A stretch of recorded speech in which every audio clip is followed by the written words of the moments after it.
जी sir, उसको है ना रिटर्न में देता है बाकायदा।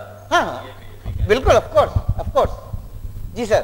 Subsequent to the changes of Finance Act 2006 and 7, contracts workers were eligible for the residual amount of the WPPF, and but after the High Court decision, they have been deprived of this benefit. So, is there any body who is working for this contract Which staff? workers have been deprived of Contract workers, third party contract staff. जी जी जी। So, is there any body who is working for these contract staff whose pays is very less as compared to the permanent workers?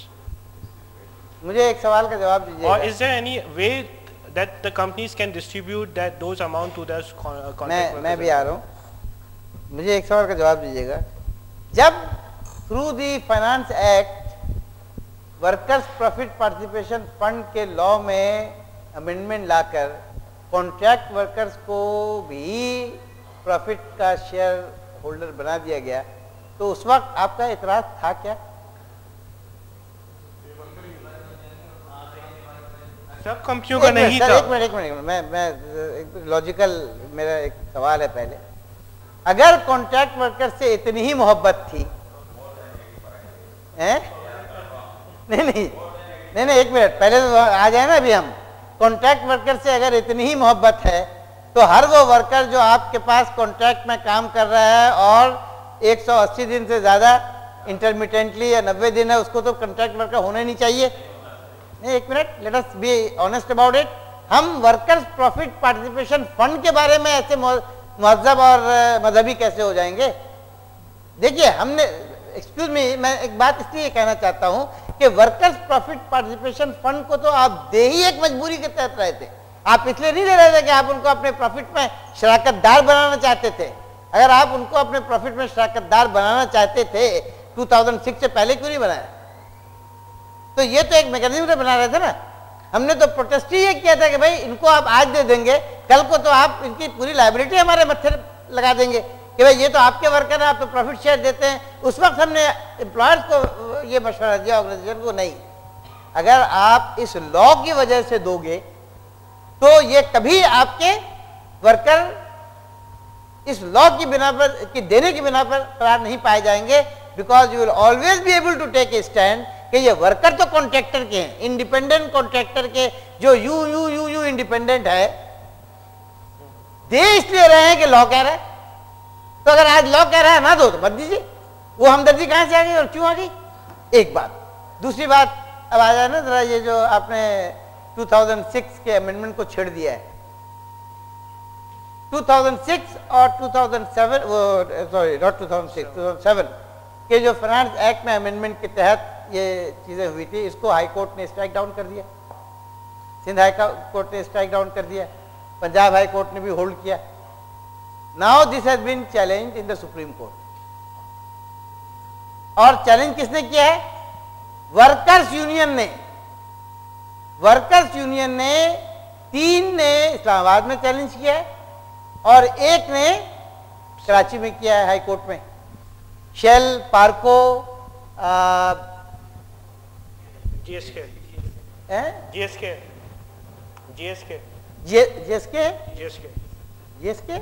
Union ने किया। अरे sure, GSK union.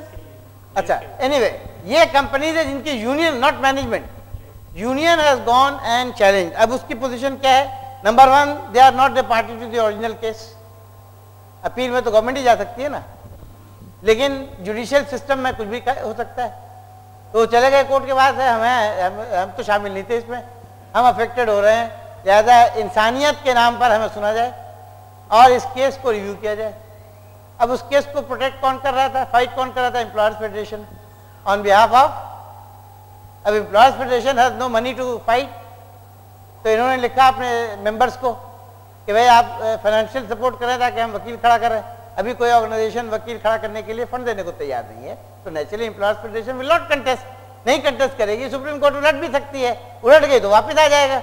हम लोग तो as an employer, now not you are professional people, as an employer हमारे अंदर तो कोई यूनिटी ऑफ थिंकिंग है ही नहीं ना, यूनिटी ऑफ कॉज नहीं है। लेकिन आपका सवाल बड़ा इंपॉर्टेंट है और मैं उसका जवाब फिर भी देना चाहता हूं। आपने एक बात कही, उनके इंटरेस्ट को कौन देख रहा है? क्यों सर? कॉन्ट्रैक्ट वर्कर्स के इंटरेस्ट को कौन देख रहा है? और मेरा जवाब बड़ा सिंपल है, कॉन्ट्रैक्ट वर्कर्स के इंटरेस्ट को देखना आपकी जिम्मेदारी है अंडर दी IRO। जो 3 महीने में खत्म होता है जी, जो 3 महीने में नहीं प्रोविंशियल, अब तो प्रोविंशियल भी आ गई ना, एक्ट भी आ गया, आप सिंध में है ना, एक्ट भी आ गया अंडर द प्रोविंशियल। कहां? वर्क्स काउंसिल के फंक्शन में एक फंक्शन ये भी है that management and workers will look after the welfare conditions of contract worker. तो दीजिए ना उनको वहां जो कुछ भी देना है। आप इस प्रॉफिट पार्टिसिपेशन फंड के पीछे क्यों है? आप जो कुछ उनको देना चाहते हैं एज योर कॉन्ट्रैक्ट वर्कर कह के दीजिए, और किसी ने नहीं रोका, तो किसी और को करने की जरूरत नहीं है। जो कॉन्ट्रैक्ट वर्कर कर सकता है वो आप ही कर सकते हैं, बिकॉज वो आपके वर्कर्स हैं या आपके कॉन्ट्रैक्टर के वर्कर्स हैं। आप कॉन्ट्रैक्ट, बेशक आप कॉन्ट्रैक्टर वर्कर रखें, कॉन्ट्रैक्टर के थ्रू ही दें, जो बेनिफिट देना चाहते थे किसी ने नहीं रोका, लेकिन वर्कर्स प्रॉफिट पार्टिसिपेशन फंड के इस बेनिफिट को क्यों हम तख्ते मश्क पे लगाना चाहते हैं? ये तो एक लॉ के तहत आया था, लॉ के तहत चला गया, फिर लॉ के तहत आ जाएगा तो दे दीजिएगा, लेकिन कम से कम उन वर्कर्स को ये मौका तो मत दीजिए कि खामखाई अब अगर आप देंगे। अब एक बात और है,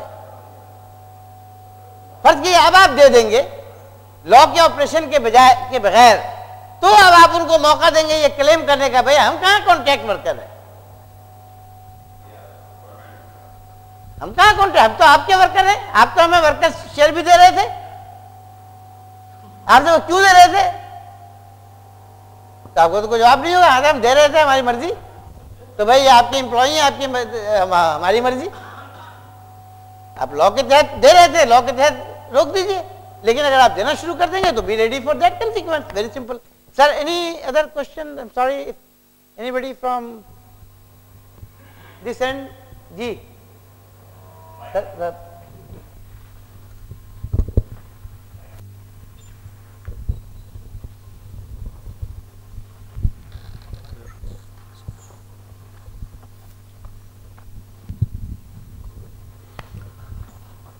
सर मेरा सवाल वही है कि जो कंक्लूजन के तौर पर मैं पूछना चाह रहा हूँ कि जो भी इसमें जैसे WWF में भी चेंजेस आए थे कि टैक्सेबल प्रॉफिट और book profit which is higher, और जो पुराने इसके जो वो थे WWF के हवाले से बात कर रहा हूँ कि उसमें मैंने चेंज कर दिया था कि भाई पहले तो सिर्फ ये था कि अगर आपका टैक्सेबल प्रॉफिट है तो आपको 2% देना है, इसके बाद उसमें ये हुआ कि बुक्स में भी प्रॉफिट है, दोनों में जो ज़्यादा हायर होगा तो आप उसको देना है। इसी तरह उन्होंने जो स्लैब चेंज किए, तो क्या हम पुराने स्लैब के हिसाब से वो WWF इसको क्या डिस्ट्रीब्यूट करके बाकी अमाउंट को हम ट्रस्ट के अकाउंट में रख दें?